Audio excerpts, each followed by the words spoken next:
hapon po sa inyo lahat. I have been expecting this complaint, and now we are in the proper forum to prove the baselessness of his allegations. I now have the opportunity to answer him point by point before the Ombudsman and not on media anymore.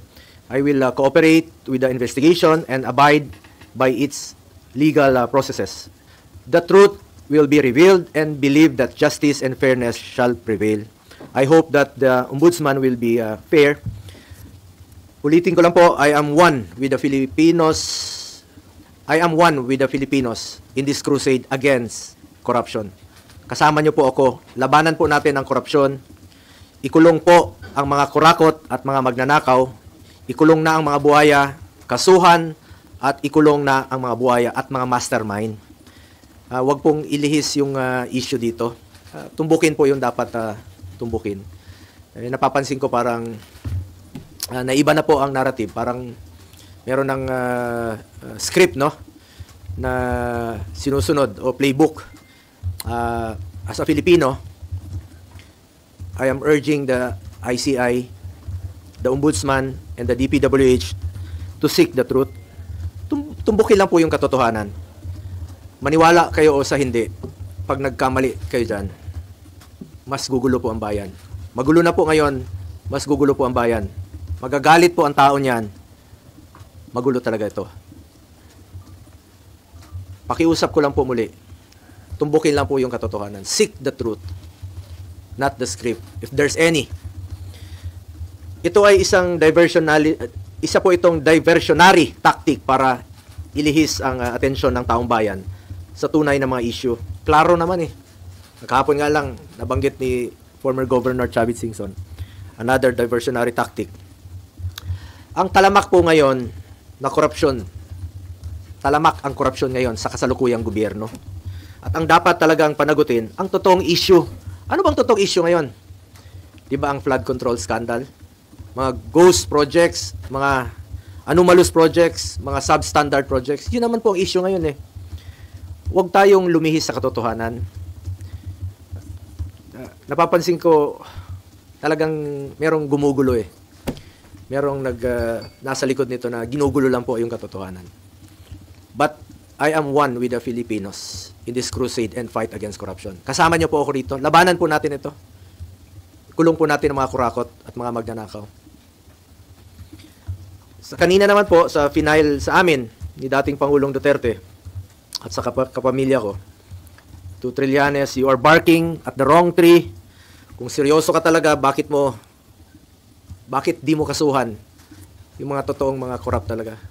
Bakit di mo kasuhan yung mga financials mo? Yung mga contractor, alam mo yun.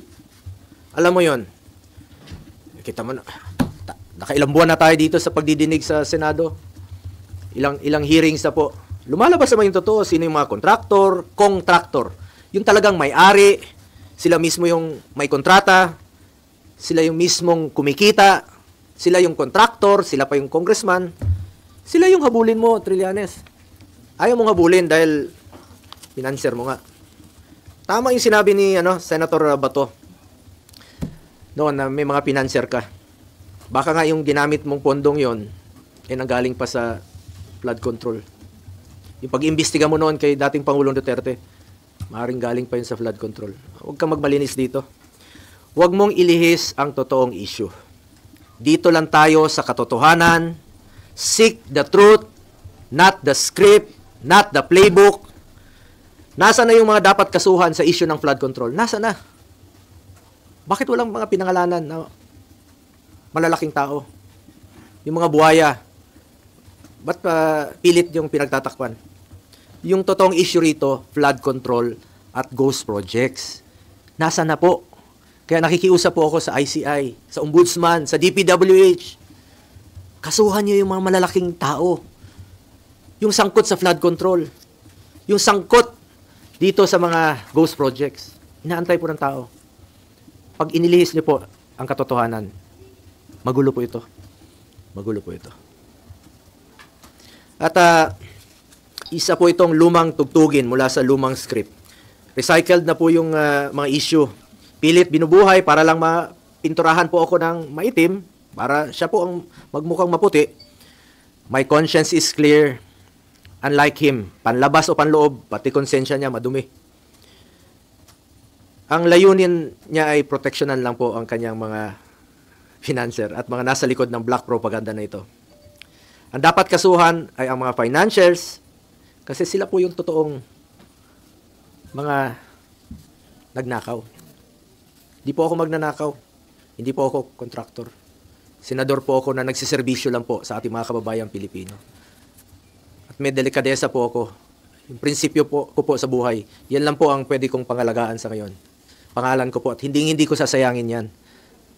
Kesa sayangin natin dito sa walang kwentang paninira, tatrabaho na lang po ako. Serbisyo, pagmamalasakit at sipag po ang pwede kong ialay sa ating mga kababayang Pilipino. Tingnan nyo lang po kung hindi ba recycled ito. Rehash. 2018, September of 2018. Bago yung halalan, no? Bago pa ako nag-file. Unang tumakbo bilang senador. Nag-ingay na siya noon, siniraan na niya ako. Siya pang senador noon, no? Ako hindi pa, kandidato pa lang. Same issue. Noong 2021, akala naman niya natatakbo ako. Same issue. July of 2021. Last year, nung ako po'y patakbo muli for re-election, July 6 of 2024. Same issue. The same. Yung suot niya, ngayon, ay araw na ito, July of 2024, last year po ito. Yung suot niyang polo, pareho pa rin ang kulay, yung suot niya ngayon. Rehash pa rin, pati polo niya, rehash pa rin. Ginamit muli. Yun pa rin ang ginamit niyang paninira sa akin. Para siya ang pumuti. Nagpolo na nga siya ng puti para pumuti, kunwari. Pero yung kanyang hangarin ay napaka dumi. Alam nyo, nung ako po ay nag-obserba ng delikadesa sa buhay ko, baka pamilya niya po hindi. Nabalitaan tayo noon, mismo yung tatay niya naging dealer po sa GHQ ng Armed Forces. At nabalitaan nga natin no, na kakasino rin. At may mga ghost rin na yun ang nabalitaan ko noon. So, sana naman tingnan mo ng mabuti kung sino yung walang delikadesa sa atin. Bakit na nililihis ni Trillanes sa mga 2017 projects? Umabot na siya ng 2007. Sino bang mag-aakalang maging presidente si Pangulong Duterte? 2007, gawin mong issue. Kung negosyante yung pamilya ko noon, mapigilan ko ba silang magnegosyo? Wala pa ako sa mundong ito. 70s pa lang may negosyo na po ang pamilya ko. Lahat tayo may kamag-anak na negosyante. 1993, may negosyo sila. Wala pa po ako kay Mayor Rodrigo Duterte noon, may negosyo na sila. Pero noong 1998, at isa po sa aking naging kondisyon, nung nagtrabaho po ako kay Mayor Duterte, sabi ko, pag pumasok po ng City Hall, yung kamag-anak ko, I will resign. Ayaw ko po magnegosyo sila sa City Hall dahil I observe delikadesa at ayaw ko po ng conflict of interest. Nung naging presidente siya, 2016, dala-dala ko po ito. Hindi po sila nakakapasok ng Malacanang. Hindi po ako pumapayag. Nakialam ba ako sa negosyo nila? Hindi. Nakinabang ba ako? Hindi. At binigyan ko ba sila ng pabor for government contracts? Hindi po. Because I observed delikadesa at hindi po sila nakakalapit sa akin, hindi ko naman po mapili ang kamag-anak ko. Lahat dinadamay na nga ngayon. Baka sa susunod, lolo ko na idamay nila. Hindi ko po mapili ang kamag-anak ko. Hindi to titigil si Trillanes. Sabi ko nga, taon-taon niyang gagawin yan. Hindi yan titigil hanggat palitan ko siguro ang aking kamag-anak o kunin ng Panginoon ang aking mga kamag-anak. Hindi na titigil yan. At paulit-ulit na magiging issue niyan. Pero importante rito, magkakaroon po ako ng pagkakataon na sagutin po ito. Dahil ako mismo, hindi po ako papayag na magninegosyo po ang aking pamilya sa gobyerno. At hindi po ako magbibigay ng pabor sa kanila. Hindi lang natin mapigilan kung sino sa ating mga kamag-anak ang magninegosyo. As long as wala akong ginawa na bigyan sila ng pabor at hindi po ako nakinabang at hindi ko po ginamit ang aking posisyon para mabigyan po ng pabor ang aking pamilya. Ginamit ko lang po ang aking posisyon sa pagsiservisyo, pagmamalasakit at pagtulong po sa ating mga kababayang Pilipino. Malinis po ang aking konsensya mula noon hanggang ngayon. May delikadesa po ako. Yan po ang pwede kong pangalagaan at ipagmalaki sa inyo ang aking pangalan po. At isang probinsyano lamang po ako. Hindi ko po sasayangin yung tiwalang binigay nyo sa akin. Hindi po ako corrupt. At ako po'y taus-pusong nagsiservisyo lamang sa ating mga kababayang Pilipino. Kaya pakiusap ko lang po, ang issue po dito ay ang corruption sa gobyerno. Ang issue po dito ang flood control. Ang issue po dito, anomalous projects. Ang issue po dito, ghost projects. Nasaan na po yung dapat panagutin? Inaantay po ng ating mga kababayan. Ayoko na pong aksayahin yung panahon. Sayang yung oras natin dito. Sana makapagtrabaho na tayo. Mas mahalaga sa akin ang trabaho, ang serbisyo at ang kapakanan ng mga Pilipino. Alam naman po ng taong bayan kung sino po yung nagtatrabaho at alam po ng taong bayan kung sino po yung nagsasabi ng totoo. Ako, sipag, more serbisyo at malasakit ang pagtutuunan ko ng pansin. Simula noon hanggang ngayon, yan naman po ang aking ginagawa. At alam po ng Pilipino kung sino yung nagsiservisyo at nagtatrabaho. Nasa Pilipino na po yan kung kanino po kayo maniwala. Nasa sa inyo na po yan. Mga kababayan ko, patuloy nating labanan ang korupsyon sa gobyerno. Please lang, labanan natin ang korupsyon sa gobyerno, labanan natin itong mga kalokohan, ikulong po ang mga corrupt, ikulong po ang mga magnanakaw. Huwag na pong ilihis ang issue. Kawawa yung Pilipino pag nililihis po ang issue. Umiikot-ikot na po tayo.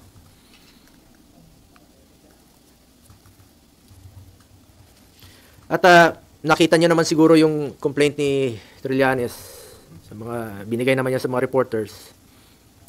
Paulit-ulit na po, rehash talaga, paulit-ulit. Paninira talaga. Talagang paninira at inililihis yung totoong issue. Yun talagang totoo dito ngayon, nililihis niya. Paulit-ulit lang. The same, sabi ko nga, 4 na taon na. 2018, 2021, 2024, 2025. Pareho lang yung complaint niya. Na-file na po niya ito last year. Tapos na po election. Nanalo na nga po ako, naging number 1 pa. Salamat at mas naniwala kayo sa akin kaysa kay Trillanes. At hindi ko po sasayangin yung tiwalang binigay niyo po sa akin. Dahil ako naman po taos pusong magsiservisyo sa ating mga kababayang Pilipino. Siya yung tamad at alam ng Pilipino sino yung corrupt. Siya yun.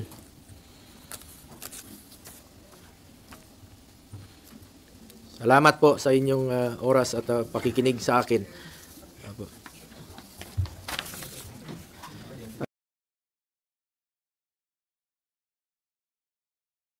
Ako, pakiusap po ito.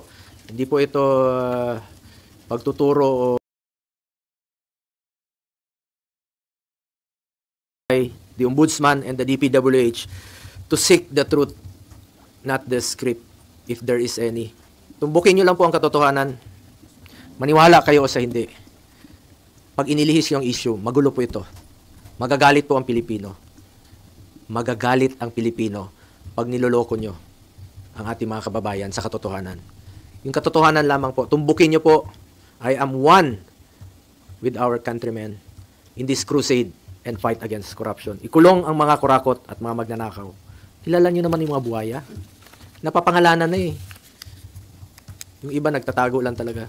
Hindi ko alam saan sila nagtatago o pinagtatakpan nyo lang talaga para ilihis yung katotohanan.